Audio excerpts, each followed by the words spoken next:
Hello everyone, this is Dr. Monisha Madan Mohan, a cardiac surgeon from Mumbai, and today is the much awaited video. But before we move ahead, I just want to thank you guys for all the love and support you have given me. I've just hit 1,000 subscribers on this channel and I feel very blessed and happy. So thank you all. Uh, and hope this video is helping you make better decisions in life and getting a bit of insight of on the world of CTVS. So yeah, stay tuned and watch this video till the end. Within the spectrum of surgical specialties, cardiac surgery is one of the youngest discipline. A year ago, I remember my senior telling me that whatever innovations or discoveries had to be done in cardiac surgery is done. There is nothing new that can be discovered or innovated for us in future. Well, I don't think that is the case. Cardiac surgery is an ever dynamic branch and times are changing now. So it is this time you grab those opportunities and make a future for yourself. So, what is the future of cardiac surgery?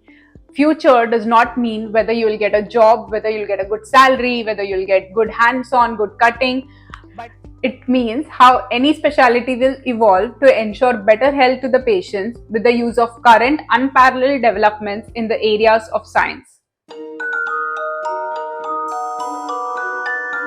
About a year ago, one fine day at 5 a.m. in the morning, my brother calls me up saying that our father has been admitted to the hospital with a heart attack and requires surgery. I fly to Bangalore, rush to the hospital, and we decide to get a minimal invasive CABG done.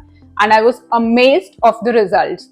My father was operated within 3 hours, skin to skin, extubated within half an hour of surgery, discharged from the day 3 of surgery. So minimal invasive techniques with fewer complications, smaller incisions, lesser risks, faster recovery is the future. So if you're not catering to the needs of your patient, then what are you doing? Also, robotic surgeries allows for smallest incisions, greater dexterity and greater precisions, and these can cater a certain set of patients who are eligible for robotic surgeries. This is the future.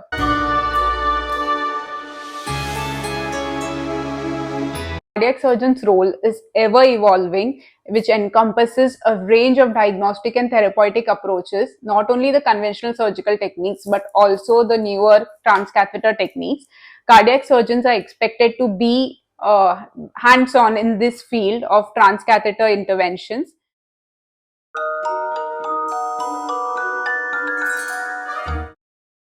The shortage of human donor hearts has also led to a focused attention on xenotransplantation and 3D printing. And without providing a vasculature to these bioprinted tissues, it cannot be scaled up, and that is the research that has been going on right now. Artificial intelligence in healthcare is being used since quite a few years now, and it has an enormous impact on the field of healthcare. Pertaining to cardiac surgery, artificial intelligence can help in pre-operative, intraoperative, and post-operative management. Pre-operatively, the core principle of artificial intelligence is analysis. So, enhanced decision making for a surgeon can be brought about by analysis of the patient data, analysis of the risks of the surgery, the outcome. Artificial intelligence can also tailor a personalized plan for a specific patient depending upon his history. Intraoperatively, artificial intelligence can be used to provide you a real-time and data analysis during a surgery.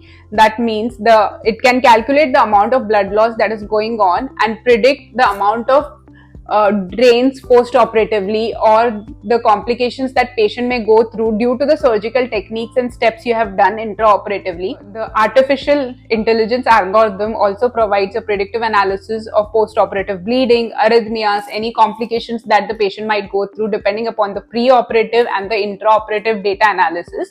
What are the challenges for artificial intelligence as of today? So first, there is ethical concerns. Second is the data privacy. Third is the bias in algorithms.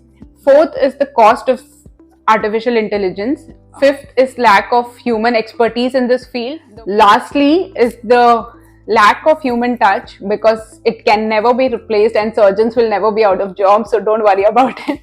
So patients come to surgeons not only for the best treatment, best outcomes, precise treatment, but also for the human touch, and whatever the expertise the surgeons have in the field can never be replaced by AI. Despite the well-established systems, there are two concerns about cardiac surgery training. The first is whether all the surgeons are involved in transcatheter space or not. So the central volume and the local politics usually dictates the involvement of surgeons. Second concern is whether we have sufficient open valve cases, or will there be sufficient open valve cases in the future for the surgical trainees with the finite amount of time and the challenges which are faced by the trainees. It's necessary that they get both the newer training exposures in the transcatheter space, but they also have a conventional surgical technical exposure because both is required in the future. So what can be the solution? One of the strategies is to change the requirement of the board certification. For example, the American Board of Cardiac Surgery has started a training program where they have combined both the transcatheter space, training in both the transcatheter space and the conventional surgical techniques to be certified as a cardiothoracic surgeon, like a board certified cardiothoracic surgeon. So that is one of the effort that is put by the American board. So what we need to do to endure success as a new surgical trainee or a new cardiac surgeon in the field, there are three things that can be done. First is to improve our techniques and skills so that we can be competent enough to cater to the society. Secondly, we also have to create new treatment options. This helps us to adapt our surgical portfolio as well. You will be expected to master hybrid techniques, that is surgical and interventional. Your practice will be data informed and AI assisted. You will be a part of multidisciplinary decision making, especially in structural and congenital heart disease. Training will require digital fluency, precision and planning, and global collaboration. Cardiac surgery seems to be an area of innovation and ever-evolving branch with minimal invasive robotics, 3D printing, newer surgical tools, artificial intelligence. AI and its subfields will be definitely in the forefront with its application through thoracic surgery, in adult and congenital surgery as well, with many tremendous potential. Future models will integrate the low-cost, scalable cardiac surgical programs, telemedicine, task shifting to extend services to undersourced areas. Cardiac surgeons must also adapt to the ever-evolving landscape of interventions and includes adaptations to the current cardiac surgery training. So in essence, the future of cardiac surgery is to embrace innovation and adapt to new technologies as we go along the way.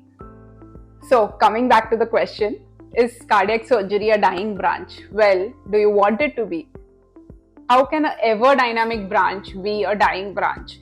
We are very fortunate to live in this era with all the technological advances at our disposal, so the potentials are limitless. So, what is the future of cardiac surgery? It's less invasive, more intelligent, highly personalized, and globally adaptive. Only if you're ready for it. I've mentioned some links in the description below. Go through it and maybe you'll have a fair idea of what to expect. So, until next time, bye bye.